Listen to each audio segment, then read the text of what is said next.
स्वागत है आप सबका आपके अपने YouTube चैनल जिसका नाम है द रिपब्लिक क्लासेस पर।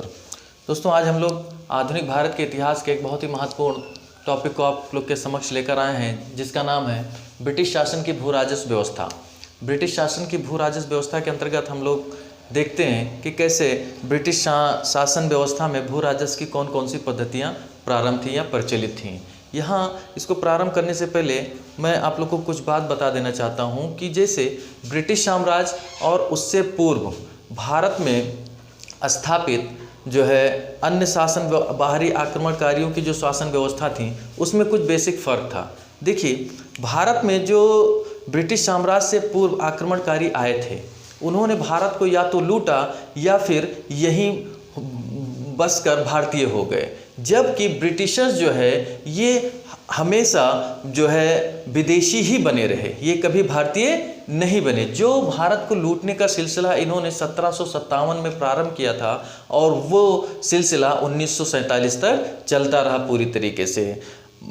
भारत की अर्थव्यवस्था का जो ढांचा था इस दौरान इन्होंने पूरी तरीके से नष्ट कर दिया।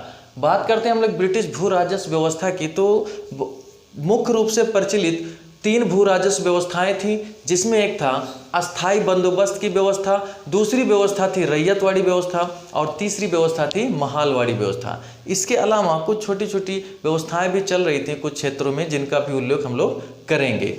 ये जो भू राजस्व की व्यवस्थाएं थीं इसका एक ही उद्देश्य था, वो उद्देश्य ये था कि ज़्यादा से ज़्यादा भू राजस्व की वसूली करना, कच्चे माल का विदेश में या इंग्लैंड में जो है एक्सपोर्ट करना था। यहाँ पर जॉन सुलीवन का एक स्टेटमेंट है, वो ये है कि हमारा सिस्टम भारत में एक स्पंज की तरीके से काम करता है जो गंगा के जल को सोख कर टेम्स नदी के किनारे निचोड़ देता है। तो उसके इस कथन से ही स्पष्ट होता है कि ब्रिटिशर्स का सिस्टम भारत में किस तरीके से काम करता था। इस भू राजस्व व्यवस्था में सबसे पहले हम लोग देखते हैं अस्थाई बंदोबस्त की व्यवस्था। देखिए, अस्थाई बंदोबस्त की जो व्यवस्था थी, इस व्यवस्था को प्रारंभ करने का जो श्रेय जाता है वो जाता है लॉर्ड कॉर्नवालिस को।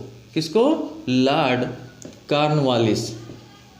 लॉर्ड कॉर्नवालिस ने भारत में अस्थाई बंदोबस्त व्यवस्था को प्रारंभ किया और ये प्रारंभ किया इसने 1793 में। कब प्रारंभ किया? 1793 में लॉर्ड कॉर्नवालिस द्वारा भारत में अस्थाई बंदोबस्त व्यवस्था को प्रारंभ किया गया। कुछ इतिहासकारों का मानना है कि ये जो अस्थाई बंदोबस्त व्यवस्था है ये सर जॉन शोर, इस व्यवस्था का प्रस्ताव जो है सर जॉन शोर ने रखा था। तो ये जो है अस्थाई बंदोबस्त व्यवस्था के अगर जनक पूछा जाए तो वो जॉन शोर हो जाएंगे। लागू तो कॉर्नवालिस ने किया था, लेकिन सर जॉन शोर जो थे, जॉन शोर, इन्होंने इसका प्रस्ताव रखा था। अर्थात अस्थाई बंदोबस्त व्यवस्था के जनक कौन हुए? तो वो जनक हुए सर जॉन शोर। ये लॉर्ड कॉर्नवालिस के कार्यकाल में बोर्ड ऑफ रेवेन्यू के अध्यक्ष थे। ये चीज़ बिल्कुल ध्यान रखना कि जॉन शोर कौन थे? लॉर्ड कॉर्नवालिस के कार्यकाल में बोर्ड ऑफ रेवेन्यू के अध्यक्ष थे जॉन शोर। ये जो अस्थाई बंदोबस्त व्यवस्था है इसको कई नामों से जाना जाता है, जैसे इसको मालगुजारी व्यवस्था, इस्तमरारी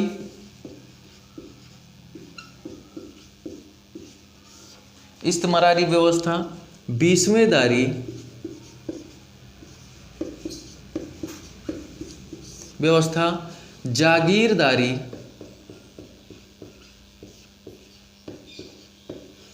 व्यवस्था। तो ये अस्थाई बंदोबस्त व्यवस्था को कई नामों से जाना जाता है। नाम बहुत इंपॉर्टेंट है, इनको याद रखिएगा। कई बार एग्जाम्स में इस्तमरारी पूछा गया है। तो मालगुजारी व्यवस्था वो अस्थाई बंदोबस्त है, इस्तमरारी ये भी अस्थाई बंदोबस्त है, बीसवेदारी, जागीरदारी ये सब अस्थाई बंदोबस्त व्यवस्था के नाम है जो भू राजस्व की व्यवस्था है। बात करते हैं अस्थाई बंदोबस्त व्यवस्था ये है क्या। तो इसमें भू राजस्व के लिए जमींदारों को जो है पूरी तरीके से भू का स्वामी मान लिया गया था। इस व्यवस्था में जमींदारों को भू राजस्व के लिए जो है भूमि का स्वामी मान लिया गया था। टोटल पूरी तरीके से ब्रिटिश साम्राज्य को या कंपनी को भू राजस्व देने के लिए जमींदार उत्तरदायी थे। जमींदार जो है ये लगान की वसूली किसानों से करते थे। इस व्यवस्था में को इस तरीके से आप समझ सकते हो कि जमींदार जो थे इनको भूमि का स्वामी मान लिया गया था और ये जो है लगान की अदायगी के लिए ब्रिटिश सरकार के प्रति जिम्मेदार थे। मतलब कि ये जो है राज्य को या सरकार को, ब्रिटिश सरकार को भू राजस्व की वसूली के लिए जिम्मेदार थे। इनको भूमि का स्वामी मान लिया गया था। जमींदार जो थे ये भूमि की लगान की वसूली जो है किसानों से करते थे।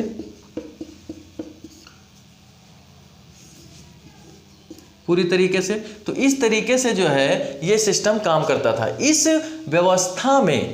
व्यवस्था में अगर माना जाए तो पूरी तरीके से इस व्यवस्था के अंतर्गत पूरी तरीके से लगान की दर निर्धारित थी। इस व्यवस्था में क्या था, लगान की दर जो है पूरी तरीके से निर्धारित कर दी गई थी और वो लगान की दर कितनी थी ये चीज़ इंपॉर्टेंट हो जाता है। तो इसमें पहली चीज़ तो आप ये ध्यान रखिएगा कि इसमें पूरी तरीके से जमींदार जो है लगान देने के लिए जिम्मेदार थे, उनको भूमि का स्वामी मान लिया गया था। लगान की दर निर्धारित थी। लगान की दर जो थी वो कुल भू राजस्व की वसूली का 10/11 भाग, कितना 10/11 भाग, कुल भू राजस्व की वसूली का 10/11 भाग अर्थात 89% जो है भू राजस्व वो राज्य को देना होता था जमींदारों को और 1/10 भाग तथा 1/11 भाग जमींदार अपने पास रख सकता था। ये राज्य को देना होता था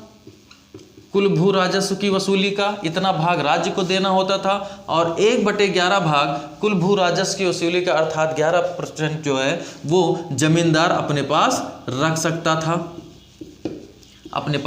रख सकता था। तो इस तरीके से अब बात करते हैं कि ये अस्थाई बंदोबस्त व्यवस्था जो है ये कहाँ कहाँ पर लागू थी भारत में। तो आप लोग इसका स्क्रीनशॉट ले लीजिए, फिर आगे बढ़ते हैं हम लोग।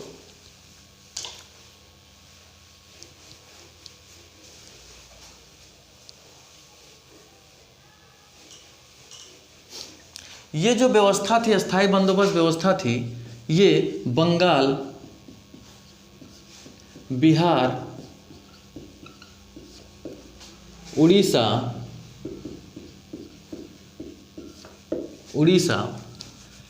उत्तर प्रदेश के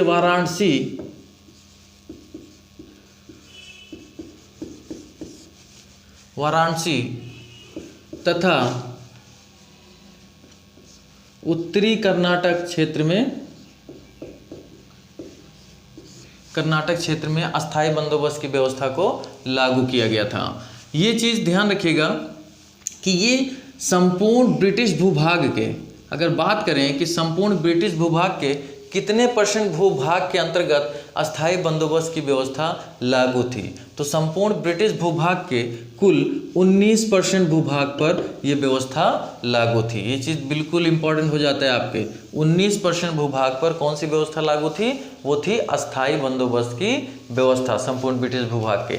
यहाँ पर एक चीज़ ध्यान रखिएगा कि एक ये जो जमींदार वर्ग उभरा था, इस जमींदार के तहत कुछ छोटे छोटे जमींदार भी उभर गए। ठीक है, छोटे छोटे जमींदारों का भी प्रादुर्भाव हुआ इस व्यवस्था के तहत। और ये छोटे जमींदार क्या करते थे कि बड़े जमींदारों से भूमि ले लेते थे लगान वसूली करने के लिए। ठीक है, तो लगान की वसूली करने के लिए छोटे जमींदार बड़े जमींदारों से भूमि ले लेते थे। इस परिणाम स्वरूप एक व्यवस्था जनरेट हुई और उस व्यवस्था को कहा जाने लगा पटनी तालुकों या आश्रित भूघृती व्यवस्था। ठीक है, तो ये आश्रित भूघृती या पटनी तालुकों व्यवस्था क्या है, इसको ध्यान रखिएगा।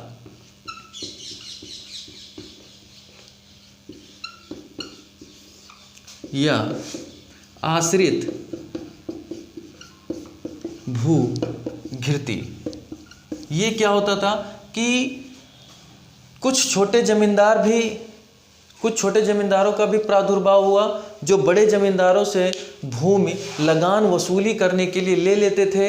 इस व्यवस्था को पटनी तालुकों या आश्रित भूकृति कहा गया। दूसरी चीज़, ये जो छोटे जमींदार बड़े जमींदारों से लगान वसूली करने के लिए भूमि लेते थे, उस भूमि को सिकमी कहा गया। तो ये चीज़ भी इम्पॉर्टेंट हो जाती है, उसको क्या कहा गया? सिकमी। तो सिकमी भूमि क्या है? छोटे जमींदार बड़े जमींदारों से जो भूमि लगान वसूली करने के लिए लेते थे, उस भूमि को सिकमी कहा गया। तो ये था अस्थाई बंदोबस्त से इम्पॉर्टेंट संबंधित महत्वपूर्ण चीज़ें। अस्थाई बंदोबस्त का जो आधार वर्ष बनाया गया था, वो बेस ईयर जो बनाया गया था कॉर्नवालिस के द्वारा, वो 1790 और 91 को बनाया गया था। ये चीज़ भी ध्यान रखना कि इस व्यवस्था के लिए, अस्थाई बंदोबस्त व्यवस्था के लिए जो आधार वर्ष बनाया गया था, वो 1790 और 91 को बनाया गया था। ये चीज़ अस्थाई बंदोबस्त व्यवस्था को भारत में लागू किसने किया? वो किया था लॉर्ड कॉर्नवालिस ने। लॉर्ड कॉर्नवालिस को भारत में सिविल सेवा का जनक माना जाता है पूरी तरीके से। तो सिविल सेवा का जनक भारत में लॉर्ड कॉर्नवालिस को माना जाता है। अस्थाई बंदोबस्त व्यवस्था के थोड़ा सा लाभ और हानि को देखते हैं। तो अस्थाई बंदोबस्त व्यवस्था का लाभ ये हुआ कि इसमें लगान की दर निर्धारित थी, निश्चित थी, इसीलिए ब्रिटिश सरकार को एक निश्चित इनकम जो है वो प्राप्त होती रही। भले फसल की पैदावार अच्छी हो या ना हो, लेकिन जो लगान की दर निर्धारित थी उतना लगान उसको मिलना था। दूसरी उसका लाभ ये हुआ कि जमींदारों के ऐसे वर्ग का उदय हुआ जो ब्रिटिश साम्राज्य के प्रति जो है पूरी तरीके से उनके सहयोगी बने रहे, जिन्होंने समय समय पर जो है ब्रिटिश साम्राज्य को आसन्न खतरों से भी बचाया था। अगर इसके दोष की बात करें तो ये जो अस्थाई बंदोबस्त व्यवस्था है, इसने भारत में सामंतवाद को जन्म दिया। सामंतवाद को मतलब क्या हुआ कि जैसे जो जमींदार थे वो सामंत के रूप में उभरे और जो किसान थे वो दास के रूप में उभरे। इस व्यवस्था का एक दोष ये भी था कि इस व्यवस्था ने जमींदारों ने किसानों का शोषण करना स्टार्ट कर दिया, प्रारंभ कर दिया।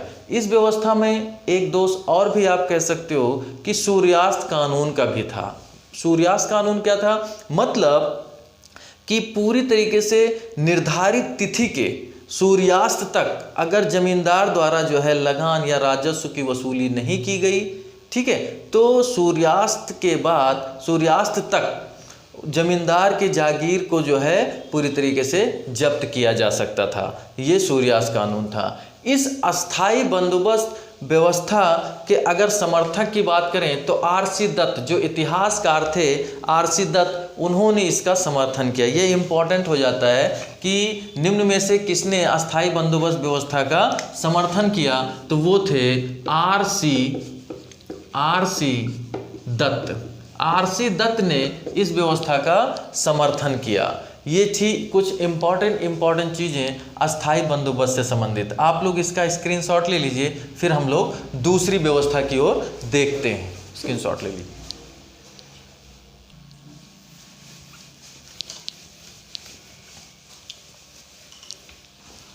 अगली जो व्यवस्था हम लोग लेते हैं वो है आपकी रैयतवारी व्यवस्था। कौन सी? रैयतवारी व्यवस्था।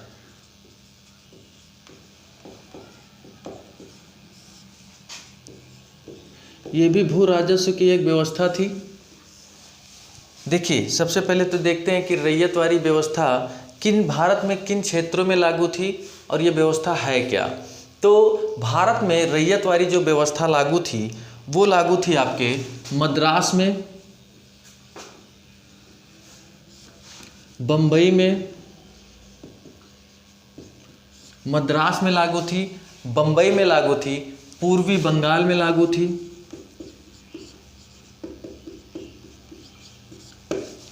असम में लागू थी, कुर्ग में लागू थी।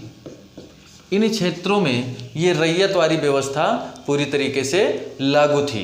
अगर बात करें कि संपूर्ण ब्रिटिश भूभाग के कितने % भूभाग पर रैयतवारी व्यवस्था लागू थी, तो संपूर्ण ब्रिटिश भूभाग के कुल 51% भाग पर यह व्यवस्था लागू थी। मतलब सबसे ज़्यादा, अगर ये क्वेश्चन कई बार पूछा गया है, निम्न में से कौन सी भू राजस्व व्यवस्था भारत में सर्वाधिक भाग पर लागू थी, तो वो थी रैयतवारी व्यवस्था। मैंने अभी आप लोगों को अस्थाई बंदोबस्त व्यवस्था बताई थी, जिसमें मैंने बताया था कि संपूर्ण ब्रिटिश भूभाग के 19% भाग पर वो व्यवस्था लागू थी, लेकिन रैयतवारी व्यवस्था संपूर्ण ब्रिटिश भूभाग के सर्वाधिक भाग पर अर्थात 51% भाग पर लागू थी। इस व्यवस्था की अगर हम लोग बात करें कि रैयतवारी व्यवस्था को लागू करने का श्रेय इसके जन्मदाता कौन है, तो इसके जन्मदाता की अगर बात करें तो थॉमस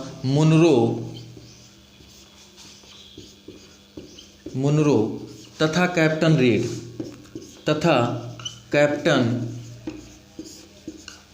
रीड को इस व्यवस्था का जन्मदाता माना जाता है। थॉमस मुनरो तथा कैप्टन रीड को इस व्यवस्था का जन्मदाता माना जाता है। ये व्यवस्था सर्वप्रथम 1792 में ये व्यवस्था सर्वप्रथम मद्रास के 12 महल जिले में, कहाँ पर?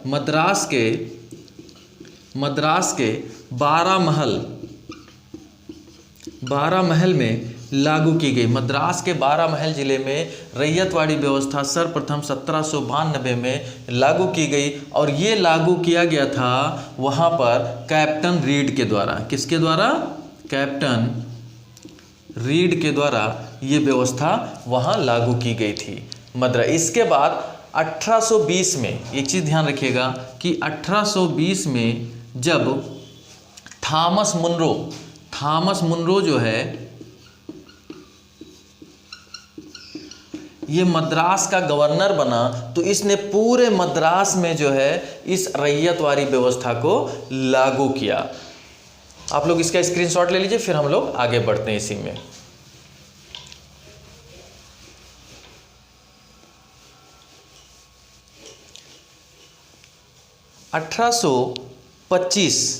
चीज़ ध्यान रखिएगा कि 1825 में इस व्यवस्था को बम्बई में लागू किया गया। बम्बई में लागू करने के लिए इस व्यवस्था को बम्बई में लागू करने के लिए एल्फिंस्टन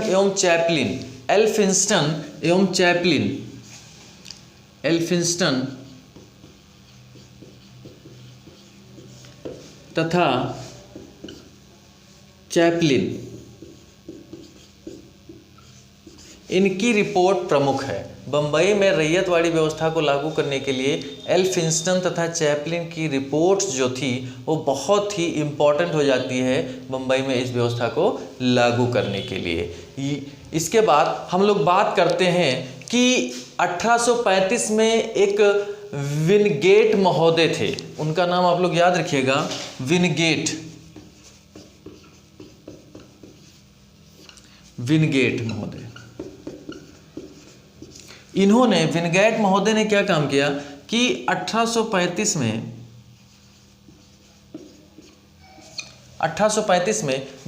इस रैयतवाड़ी व्यवस्था में कुछ सुधार करवाया।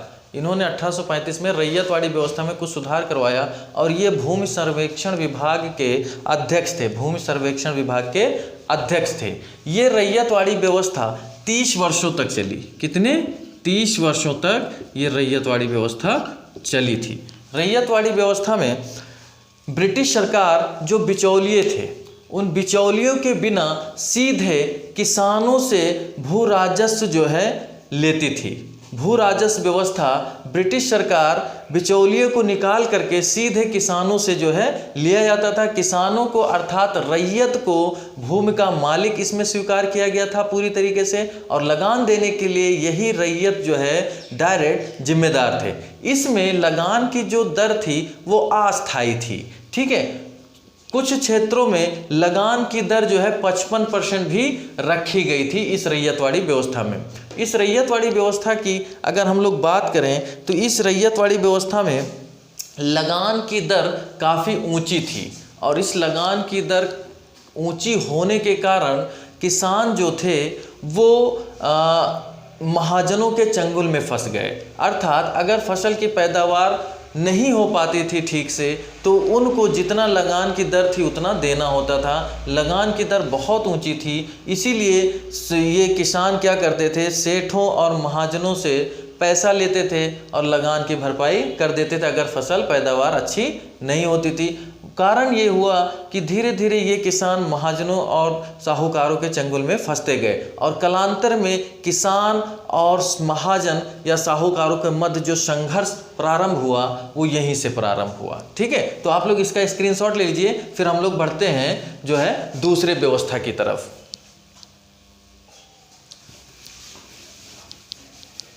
तो अगली व्यवस्था हम लोग लेते हैं महालवारी व्यवस्था। कौन सी?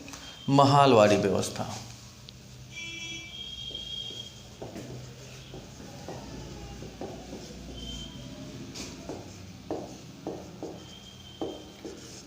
भू राजस्व की महत्वपूर्ण व्यवस्था ये भी थी। आइए देखते हैं महालवारी व्यवस्था क्या है। तो इस व्यवस्था का प्रस्ताव सर्वप्रथम 1819 में हाल्ट मैकेंजी द्वारा दिया गया था। इस व्यवस्था का सर्वप्रथम प्रस्ताव किसके द्वारा? सर्वप्रथम प्रस्ताव halt McKenzie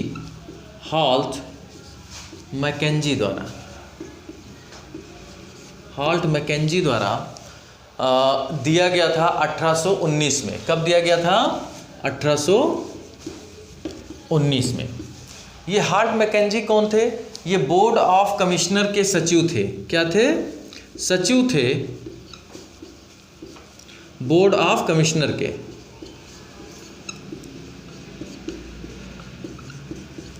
board of commissioner के ये सचिव थे हाल्ट मैकेंजी। इन्होंने प्रस्ताव में क्या क्या बातें बताई वो देखते हैं। इन्होंने बताया कि भूमि का सर्वेक्षण किया जाए, मतलब भूमि का क्या किया जाए? सर्वेक्षण किया जाए। दूसरी बात इन्होंने प्रस्ताव में बताया कि लगान के निर्धारण हेतु गांव या कई गांव के समूह, जिसको महल कहा जाता, उसको इकाई माना जाए।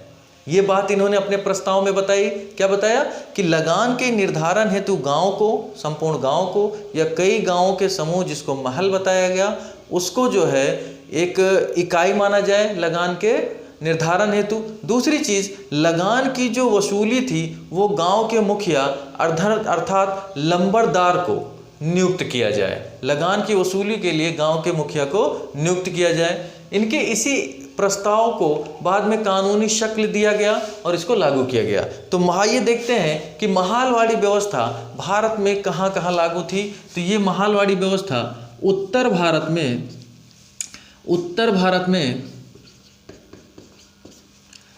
भारत के आगरा एवं अवध प्रांत में, आगरा एवं अवध प्रांत, अवध क्षेत्र में, इसके अलावा मध्य प्रांत